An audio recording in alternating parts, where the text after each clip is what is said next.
What is good, everybody on YouTube? It's of course your boy Dame and Mr. Wilbur checking in again for yet another video. And today, we got a full plate of shit to talk about that went down on the timeline, so let's hop right into it. As we get closer and closer to the election, a lot of people are showing their colors, and it's coming out.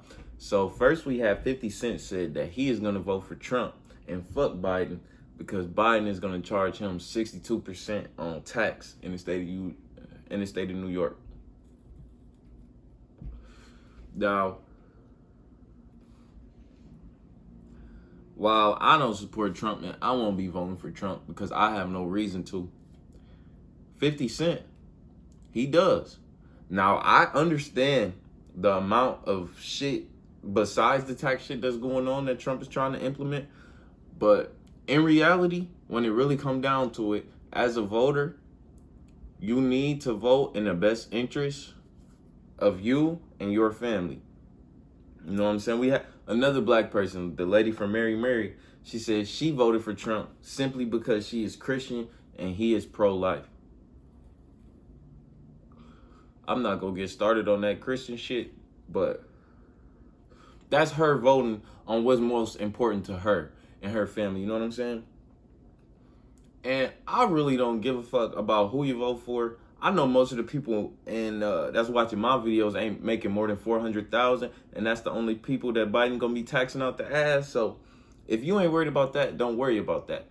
But what I will say is, I'm not worried about who y'all vote for. I'm worried about y'all voting. You know what I'm saying? Because that's the main fucking issue is niggas just straight up not voting.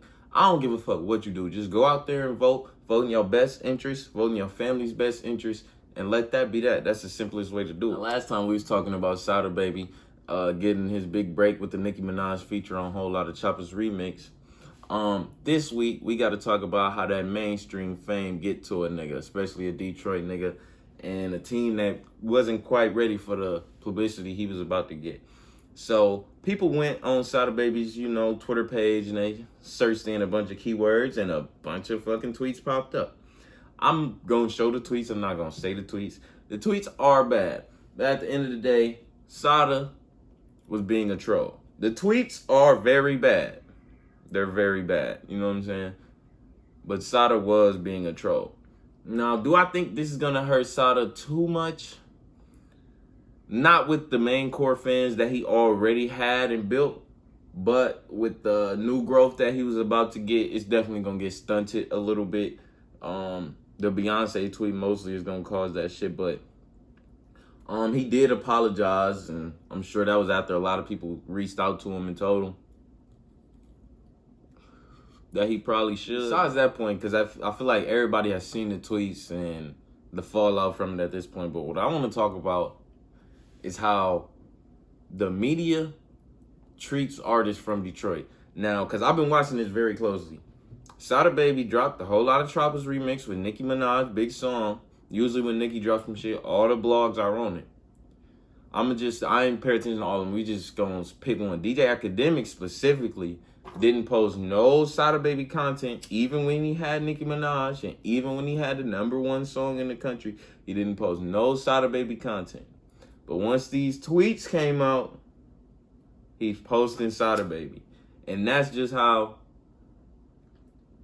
Detroit media is covered. Detroit artists and Detroit creatives are covered. Like, we're undervalued and overlooked for a long time, but as soon as we fuck up, it's the biggest fucking story. That just stood out to me. It was interesting. Let me know what y'all think. Maybe I'm tripping. I don't know.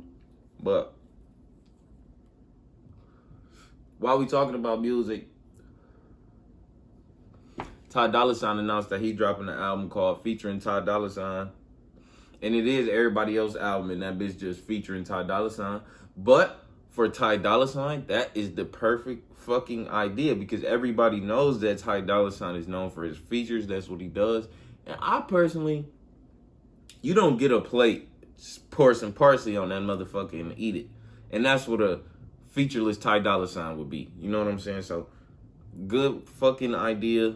Featuring Ty Dolla $ign. Check that out Friday. I'm going to be listening to it. I might drop a review. Another tweet that was circulating that kind of, got my timeline blood boiling a little bit is a page came out and said that Ari made $10 million in the last 2 years, and they stated that she was one of the most influential black women of 2020. And now, when I say the disrespect of a black woman, this is the type of shit that I'm talking about. Because if a motherfucker say who's the most influential black man of 2020, they're not going to think of nobody like Lil Baby or some shit like that. It's going to be somebody who actually doing some real work type shit, like LeBron, who got schools and does charity work and shit like that. You know what I'm saying? A black woman come up and they say Ari, like it's not plenty of black women to choose from that's doing big influential things. You know what I'm saying? And like, first, right now in a month, we're gonna have an election, and we might possibly have the first black woman vice president ever. How is she not the most influential black woman of the year? Even if you want to go the entertainment route, you got Rihanna. You know what I'm saying? Musician, fashion mogul, makeup, skincare, and 600 million up. You know what I'm saying? Like, that's the disrespect of the black woman, I feel like.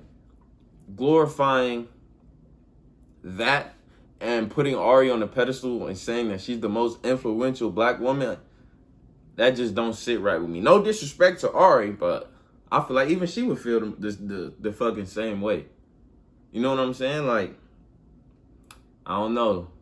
Let me know how y'all feel about that. Who y'all think the most influential black woman of 2020 is? Yeah, I know I jumped around a little bit on this episode, but thank you for checking in with me. Me and Mr. Wilbert is checking out, and we'll see y'all next time. Peace.